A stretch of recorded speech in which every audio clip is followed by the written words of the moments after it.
tickle monster.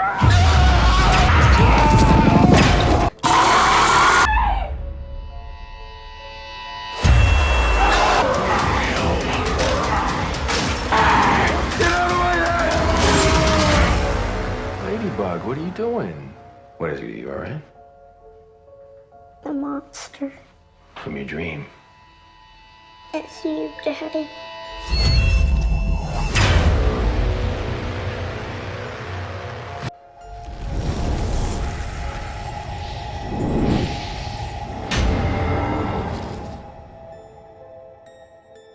At the beginning of the movie, documentary maker Michael King is seen interviewing a psychic named Beverly.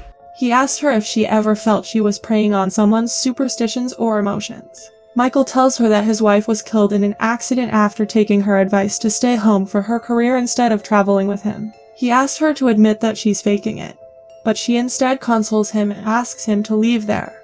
Michael struggles to pick up his life again after the death of Samantha, having his sister Beth help care for his daughter Ellie. He decides to make a documentary to prove that there is no afterlife, in which he offers himself as a test subject for the darkest supernatural rituals people believe. He sets cameras in his house that will be rolling 24/7, and if he uncovers anything, he will have found the first ever documented proof. He challenges God or the devil to come and get him if they are out there.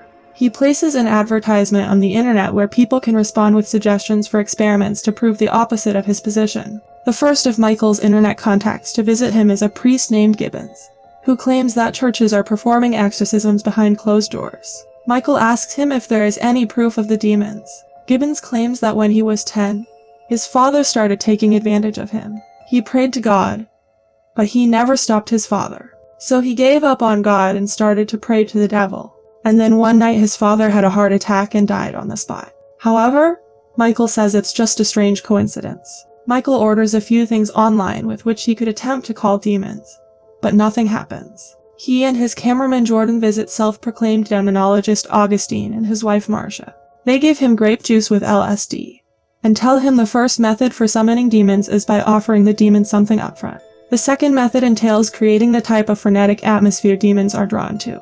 Augustine then hands over him a cup and says they will need his semen. After this, with the help of psychography, they get a demon picked by him and tell him that he picked Duingor, commander of 37 legions. He comes accompanied by the sound of cacophonous music, staying with the conjurer and torture until madness. They then bind him to a cross in their cellar and chant spells onto him.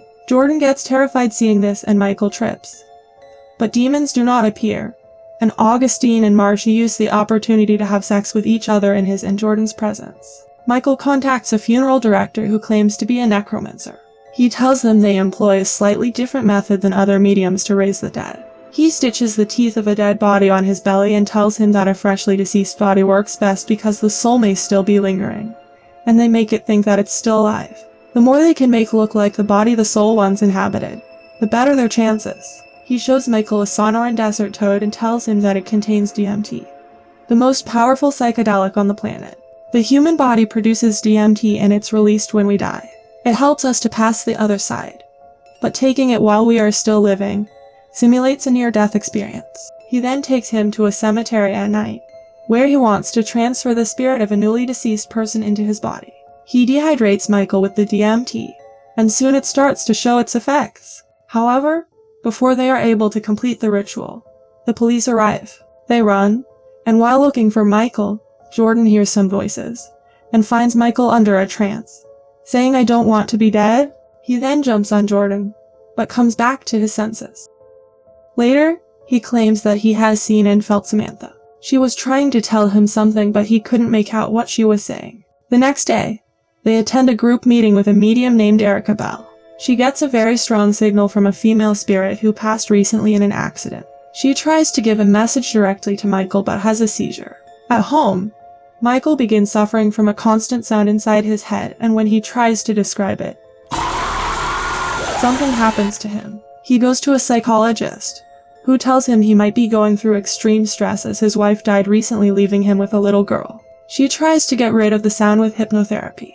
The session is interrupted because the lights in the room fail, and Michael moves quickly around and suddenly appears in front of the camera. Jordan analyzes the camera recording and determines that human vocal cords are not capable of producing those shouts. Michael suspects it's a camera defect, but Jordan leaves the documentary. Later, he tells the voices inside his head are evolving, and if he concentrates, he can almost tell what it's saying. Suddenly something hits his room's window and he sees a dead bird outside.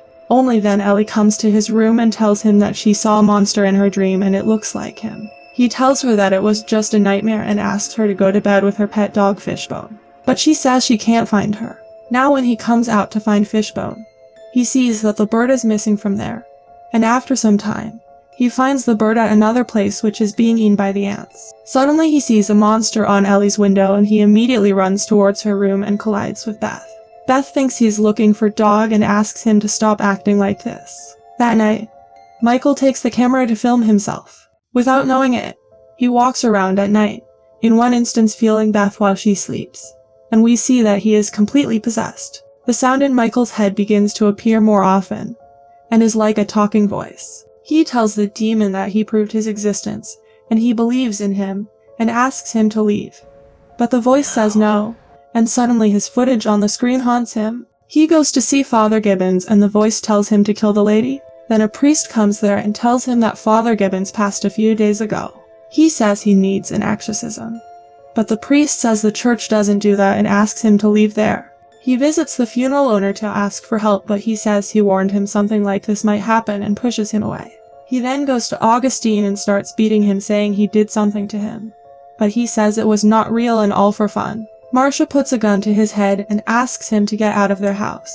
Later, Ellie comes to his room to play a game on his laptop. He asks her if she misses her mom. And when she says yes, he says she can be with her.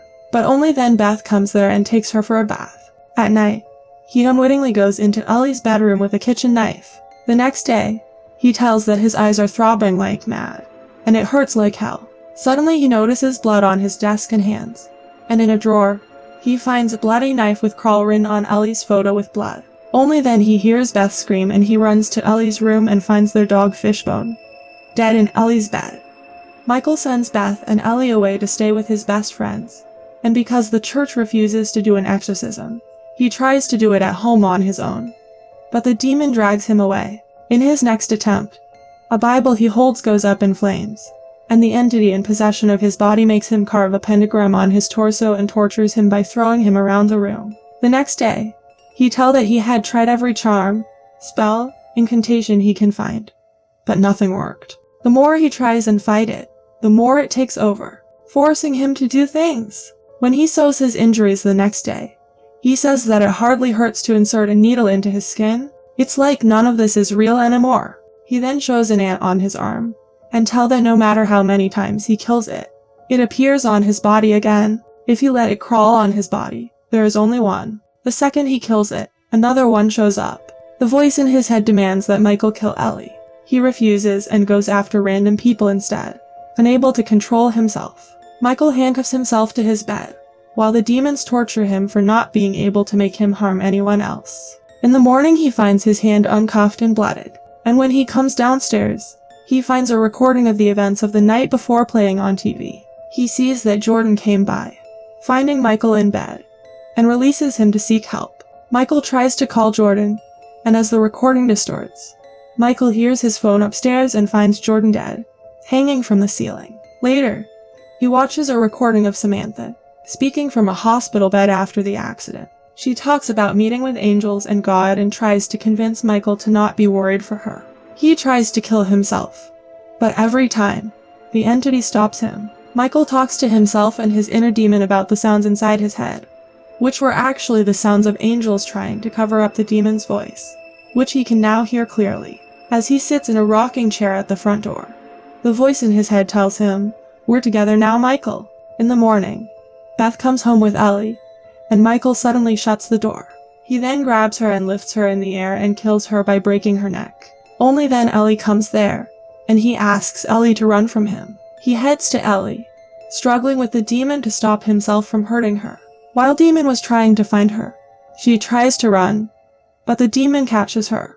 Only then Samantha coin spins, and looking into the mirror, he gets momentary control over himself, and uses the opportunity to throw himself out the window. He falls and dies while hearing Samantha's voice telling him everything will be alright now. Please like and subscribe to my channel and click the bell icon never to miss new video updates. Thanks for watching.